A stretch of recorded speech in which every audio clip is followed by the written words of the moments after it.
To show you a photo, just one, because sometimes one photo is all it takes to get to the heart, as it were, of the issue. This was the famous photo, for instance, that showed a young girl running terrified down a street in Vietnam that galvanized Middle America against that war. And who can forget this photo of the dead boy on the beach several years ago that led to the throwing open of Europe's doors to millions of refugees?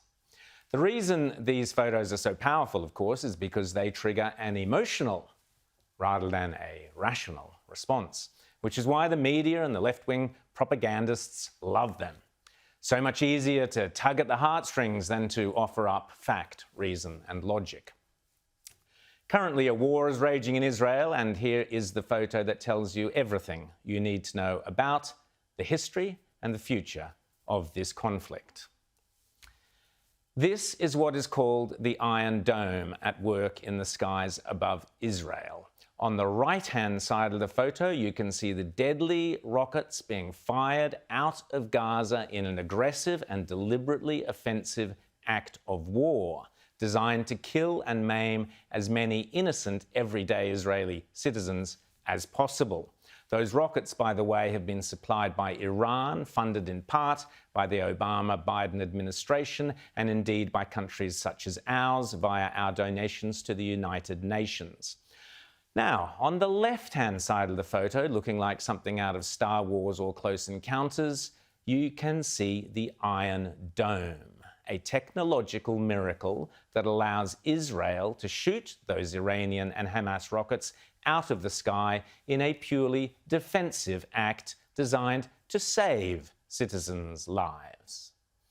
Now, allow that to tug on the logical side of your brain rather than tug at the emotional strings of your heart. On the right-hand side, a barrage of deadly missiles supplied by the terrorist Iranian regime to the murderous thugs of Hamas, designed to kill Jewish men, women and children as they sleep in their beds. On the left-hand side, a highly sophisticated and remarkable defensive system designed through ingenuity and necessity over many long years to protect lives. That is the story of the Gaza conflict and the history of Israel and Palestine. Pretty much everything else you will hear is obfuscation, distortion and lies, including this insidious rubbish that the Palestinians are the victims courtesy of the pernicious moral relativism of the left, peddled incessantly by the mainstream media and spouted by fools such as the creepy former leader of Pink Floyd, Roger Waters. Unless some pressure is brought to bear upon the Israeli government to stop their ferocious, murderous attack on Gaza. What rubbish. Of course, this disgraceful performance by Adam Bolton on Sky News in London interviewing the Israeli ambassador, Tzipi Hotovely, takes the United Nations, its duty to say that Hamas is committing a double war crimes. Right. One war crime is they're shooting from civilian areas, and the other one they're shooting to civilians. So they're committing double war crimes. As you well know, the United Nations has repeatedly said that the settlements are illegal in international law and should cease, and those are continuing. But they need to condemn terror organization, which is recognized by Britain and by the United States, that is now shooting into civilian all population. I'm saying is a bit rich to say the United Nations should do something when Israel is ignoring what the United Nations has said in the context of settlements. Can I ask you something? What would you do if Britain was under a fire? What would you do if London was under fire and rockets were thrown on your house? What would you do?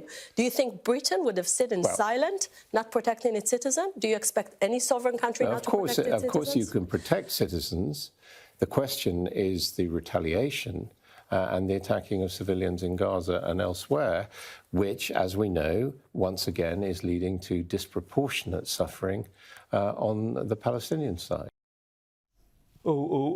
Disproportionate, settlements. So just to be clear, in the eyes of the woke left, Israel should sit back silently and allow its citizens to be blown to smithereens by rockets and bombs because of complicated historical reasons. There are some disputed Jewish settlements out in Judea and Samaria on land that, by the way, for over 3,500 years has been the home of the Jews. That's your lefty logic. Oh, and if Hamas fires thousands of deadly rockets into the suburbs of Tel Aviv, if imams call for Israeli Muslims to rush out and buy cheap 5-shekel knives to slit the throats of their Jewish neighbours alongside whom they have lived peacefully for decades, as they have done, if synagogues are burnt to the ground, oh, that's all hunky-dory. But it is disproportionate. What a vile word, disproportionate of Israel to defend its people. How dare the Israeli government stop Jews being killed? Well, may Adam Bolton hang his head in shame.